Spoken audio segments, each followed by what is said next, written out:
Here we go. Nice and entertaining. Hello, everybody. Welcome to episode 129 of CONSERVATISH. My name is Peter Feliciano, and I just spent an hour trying to arrange the lights and the ballet and the scenery with a lovely guest named Diana Death, but we could not get it to work.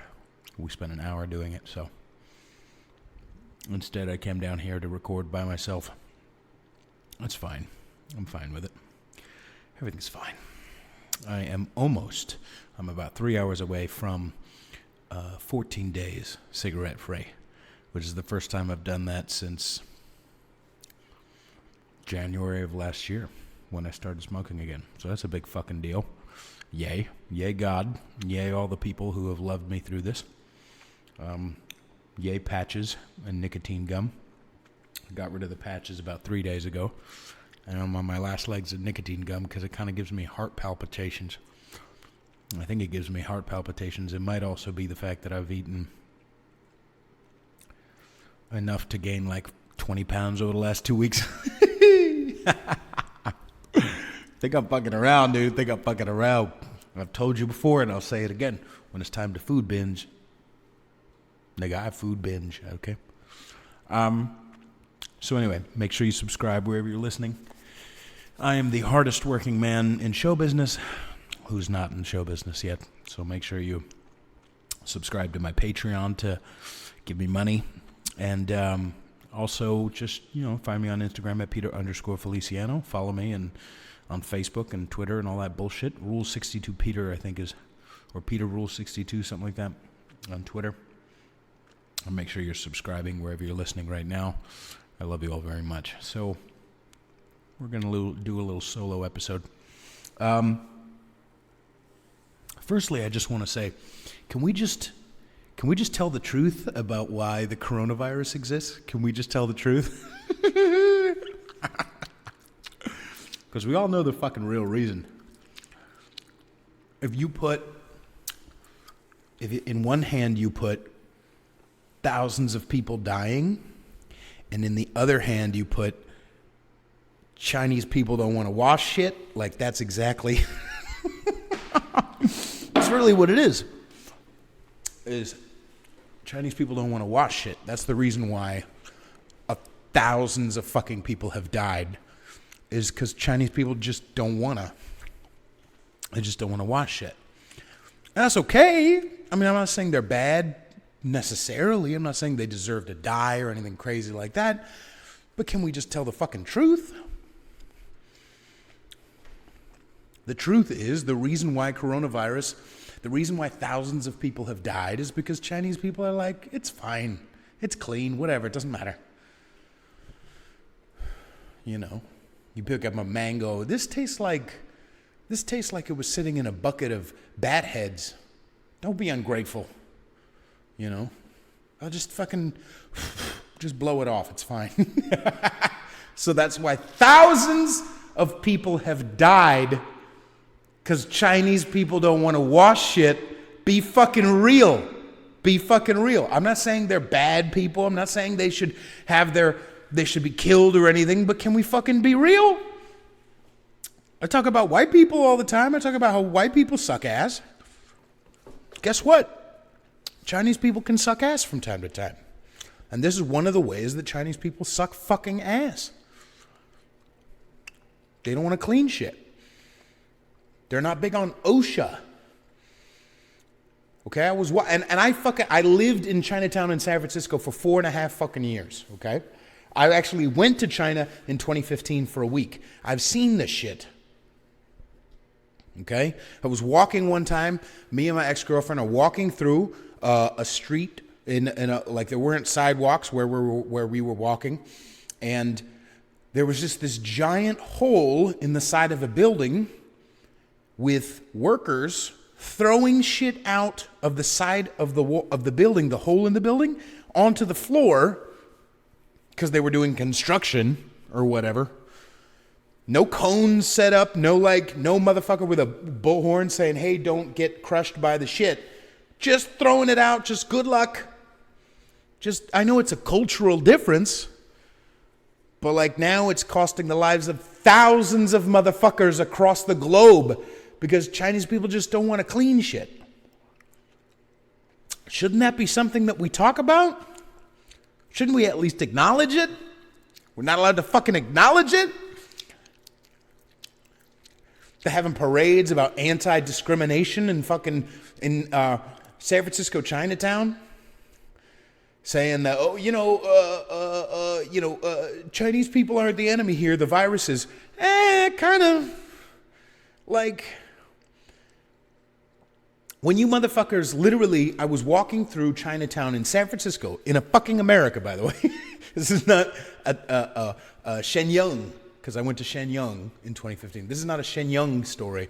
I was walking through with my jacket on my side, and some motherfucker had fish in a bucket in a hand truck, and that's it, just live-ass fish in a bucket, and some of the water splashed up, some fish just splashed my fucking jacket with fish water, and the Chinese guy just looked at me like, and just continued, no sorry, no oops, no fucking, no like, little face or anything, just like, I'm gonna fucking splash you with fish water. Can't we just say that that's fucked up? Can't we just say that that is a symptom of a fucking bigger disease?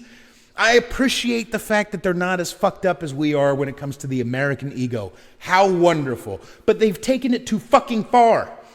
When thousands of people are fucking dying, when their lives are being stopped because I don't really want to clean shit, or it's fine, just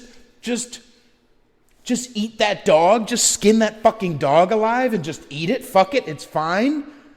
Put it over the fire a little bit, it's fine. It's literally costing thousands of motherfuckers their lives. This isn't hate. This is fucking math.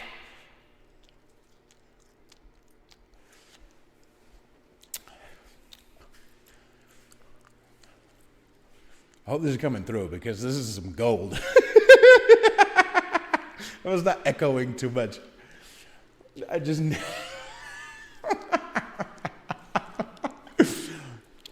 want to tell it like it is. I'm not saying Chinese people are pieces of shit necessarily. I just want to say it. I just want to tell it like it is. That's it. I'm going to sit back down because obviously I have a whole lot of feelings about what's going on.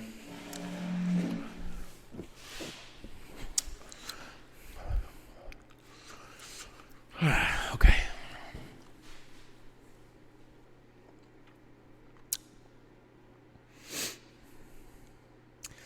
What else is going on? Sold my car, so I don't have that anymore. Adds about 45 minutes to my commute, which was already an hour and a half. So, really want to find a place to live soon. Listen, as much as I bitch and complain about, like, life is really hard since moving to New York, I fucking decided to do this, so it's not like anybody else, like, made me come out here. I'm the one who decided to quit smoking and fucking be a singer and be a podcaster. Do you know how many small people... All right. This is going to be a little offensive. Let me unzip my jacket, because obviously I've gained too much weight for it to be fucking fitting. Anyway, this is going to be a little offensive, so just hang on a little bit, okay? It's not going to be crazy. But offensive maybe in a different way than the first part of the episode. There's a lot of people in this world who don't move across the country to New York to try to be a famous podcast / stand-up comedian / singer, songwriter, movie maker, actor, whatever the fuck I'm doing over here. Okay? There's a lot of, like, I could live happily in the Bay Area, in Cupertino maybe,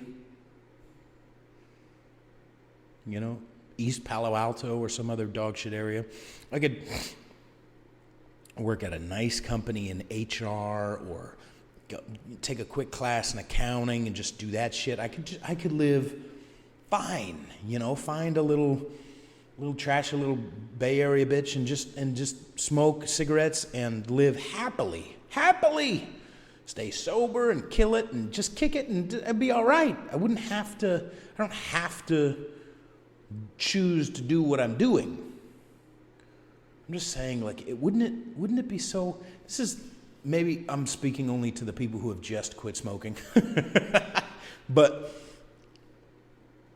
oh, shout out to my brother, by the way. Will just quit smoking as well. Go, Will. And also fucking dumb Mike Harlow fucking quit a few months before I did. Everybody's quitting smoking now. This is the thing about smoking. It's fucking delicious. And not just the taste. The death is attractive.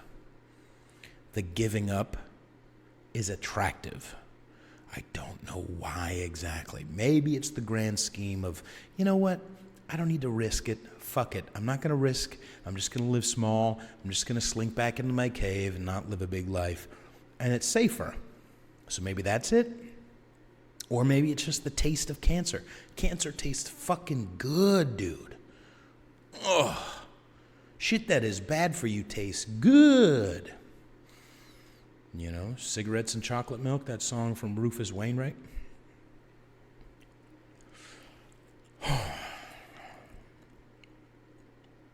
don't know. I don't want this fucking gum anymore, goddammit.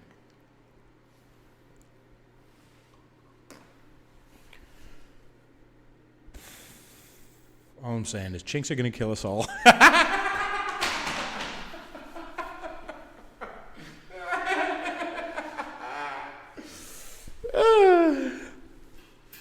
And the blacks are going to do the rest.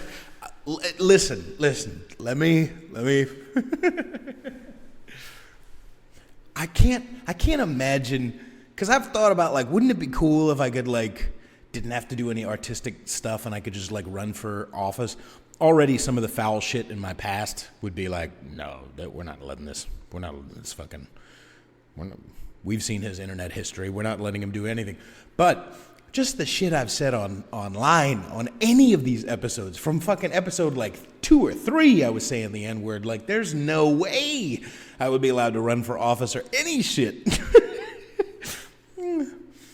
But I will say why I mentioned the blacks as well. The blacks. Why I mentioned black people as well is because there was a video recently of 15 black teenagers jumping this young 15-year-old black girl and stealing her shoes and debit card.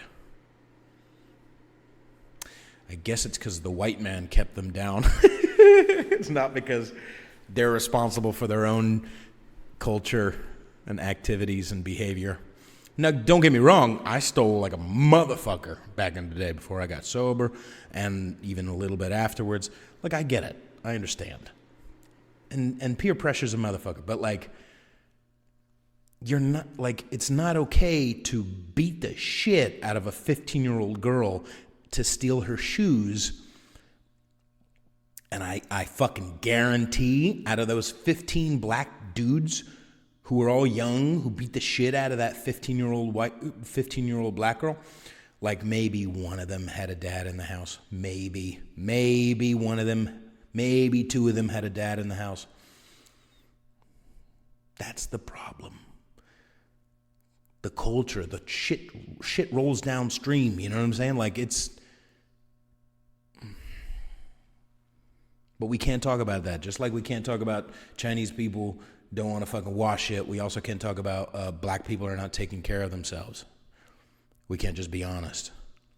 We can't talk about how the real reason why white people suck ass is not because slavery is still affecting us 400 years later, or whatever the fuck, 100 years, 150. It's not really that. It's the fact that they think they have so much power and they're fucking us up so bad, you know? The fact that I'm getting ready to do stand-up and I can't, like, use the N-word, like, on stage because the white people are going to say that black people are so sensitive that a word can hurt them. A word can totally fuck up their entire life. You're that fragile? Come on, stop it. Yes, all right, yes, this is one of those episodes. Suck my dick, all right? I don't fucking care. I don't fucking care that, like, some episodes are gonna be a little fucking crazy, okay? 2 weeks off of fucking cigarettes, number goddamn one. Number 2 is my fucking show, Suck My Dick. And number 3, there's a bunch of new people who have not listened, who have just joined because Mike Harlow was on my show last week, or because, Ian Fidance is coming on my show next week, or whatever. There's a lot of motherfuckers who are going to be new to this shit, and they might as well get it all. Okay, they might as well get it the fuck all. And you know what? I'm half Puerto Rican, so I'm morally superior to you anyway. White people who are offended by what I'm saying. What else should I say? Oh God, it's only 15 minutes in. I'm really looking forward to making more music. I posted about it a little bit online, but I have been really wanting to. I think I'm going to make a metal album. But the problem is I can't really make a metal album because I don't want to listen to my voice on top of metal. I guess I could, but that would be going the way of it would be going the way of Dio, which is fucking great, and I could do it. But it would be going that direction. If I'm going to make a metal album, I want it to be fucking crunchy, evil, terrifying. I want it to be fucked up. And not this because one of my favorite fucking metal bands in the world is Lamb of God. And their lyrics are boring as shit. Sometimes it's great, but sometimes it's or what was this band? Maybe they're not as good an example, Lamb of God, but Born of Osiris. They have this fucking bow down, these lyrics about welcome to America. This is great. Go Open Arms to Damnation, I think is the name of the song by Born of Osiris. Go find the lyrics. They're dog shit trash. It's a fucking great song. It's so much fun to just punch the fucking steering wheel and get mad and angry.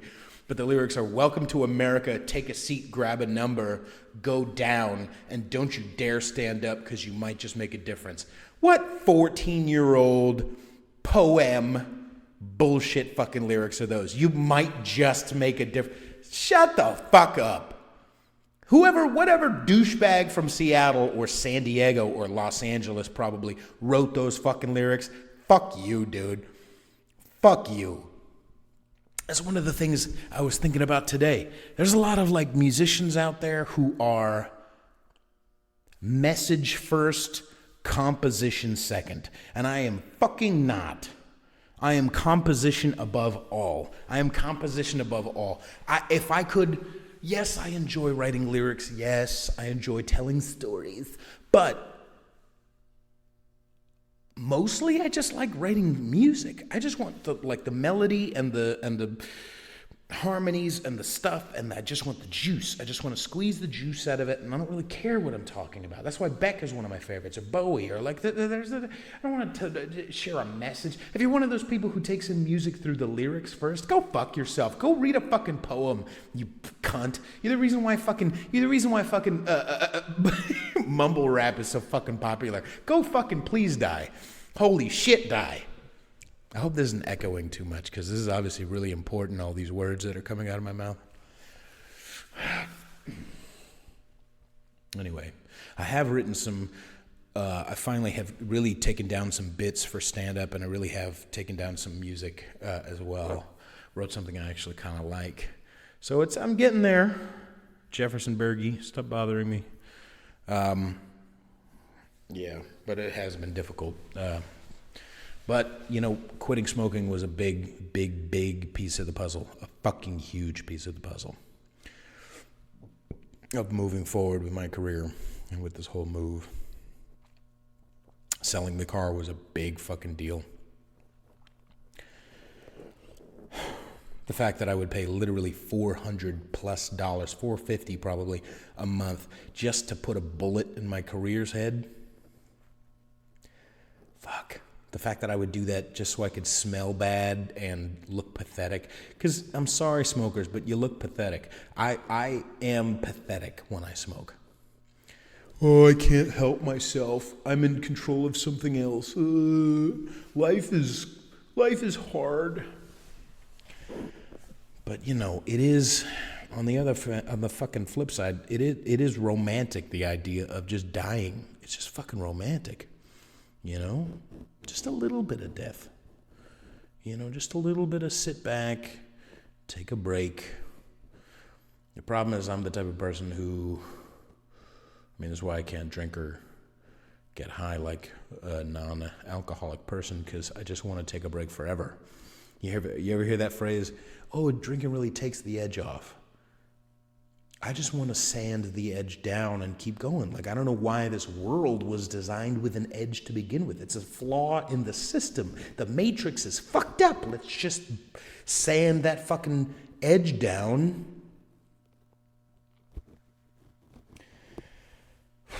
So I've kind of been at a crossroads of like, okay, well, either I'm going to move forward and really continue with this journey, or I'm going to just say fuck it and put a bullet in it and live small. And that's so, it would be so great if I could do that and not literally go crazy, you know? I don't want to sound like the lyric writer for fucking Born of Osiris, but I can't stop creating things. My brain doesn't work that way. I have done non-creative living before for periods of a long fucking time, which is why I'm 33 and I'm kind of just, I know I've been doing it professionally since 2012, but not really all the way in, up until maybe, I want to say 2015. Even then, you can't really fully commit to music. Sorry, Jefferson, for what I'm about to say, or all of my friends who are musicians in the Bay Area. I'll just say for my genre, you can't really fucking commit in the Bay. There's nobody there. Nobody's there.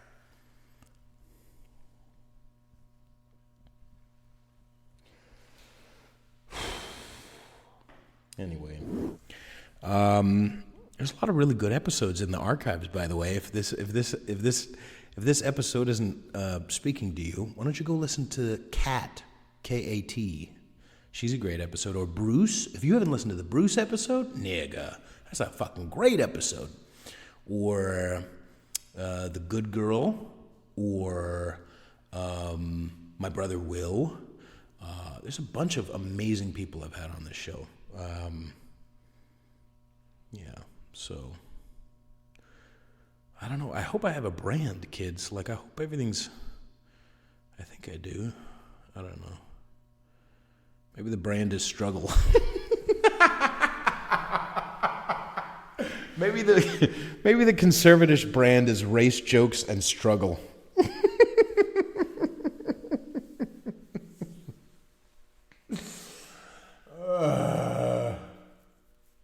You know what's a weird thing too? Just completely non sequitur, but like, you ever not shower for like a day or two and then like sniff yourself and then a piece of you just wants to keep sniffing? I don't know if that's a human thing or if because I'm 33, like my dad, the inner dad inside of me is like coming out. I'm just starting to do dad shit.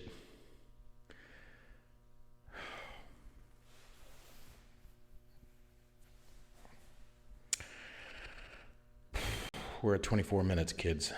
I think I might start wrapping up. Of course, I've said that and then continued to talk for an hour before.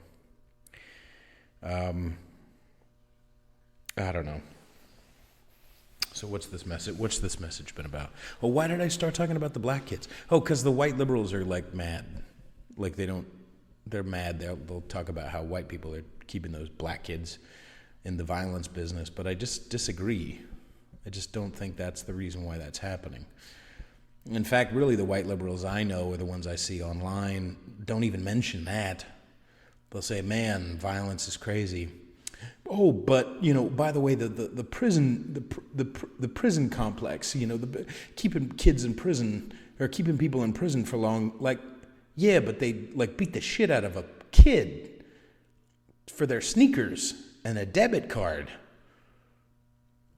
What's your proposition? If you don't want people in prison, what should we do? Go into the past and hug them more? Is that what we should do?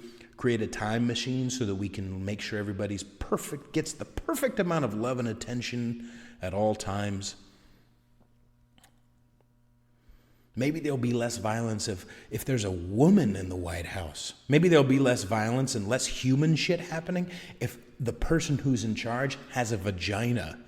Because obviously people with vaginas just do a better job of things, right? Women aren't, there's no capability that they can be hypocrite, evil people. No.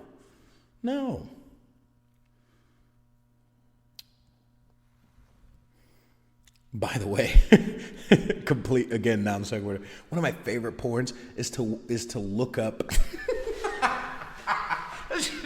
some things I just shouldn't say.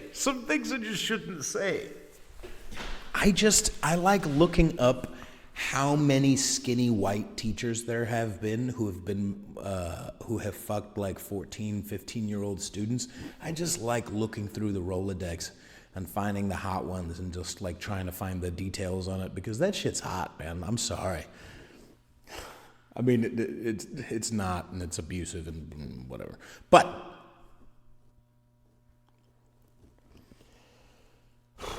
talking about Me Too. Anyway.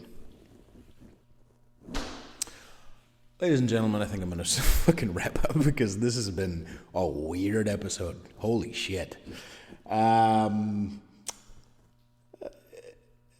not going to scrap it, though. I'm just going to I'm going to chalk it up to this was a weird one. And, hey, they can't all be zingers, right?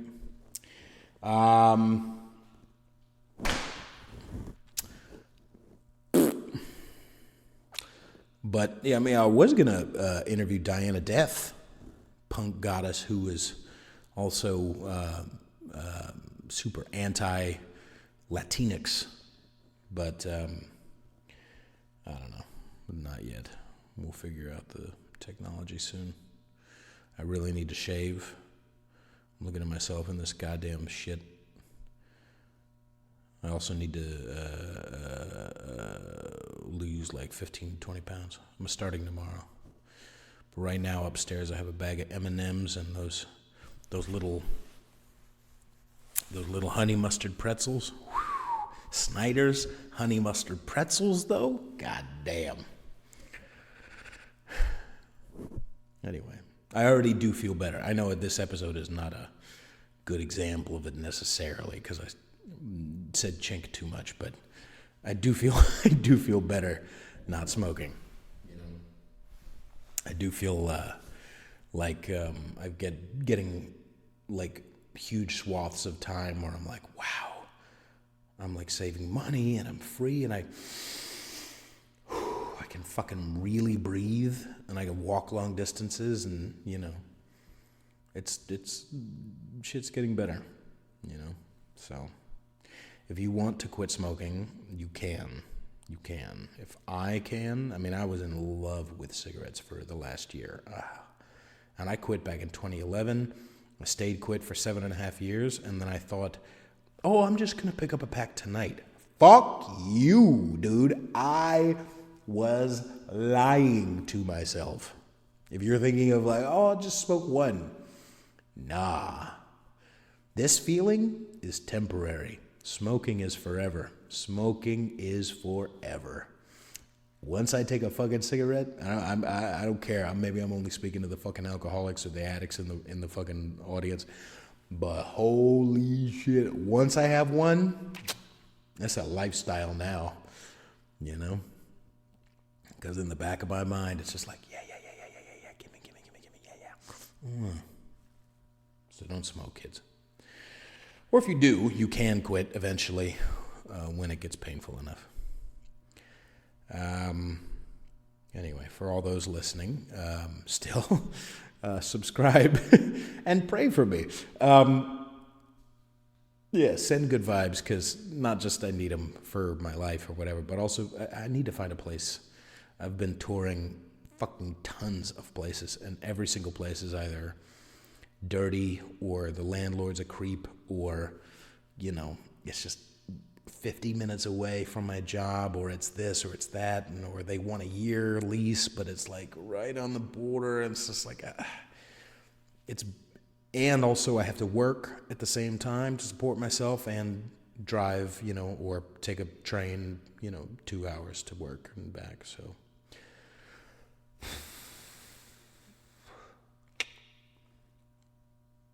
anyway, things are looking up, but holy shit, that's all. I hope you're enjoying the chronicles of this time of my life. Earlier in the show, I was, I thought I was going to do like an NPR show with maybe a couple of N-words thrown in, but I'm just kidding. I wouldn't have black people on my show. I'm just kidding. I have black people on my show.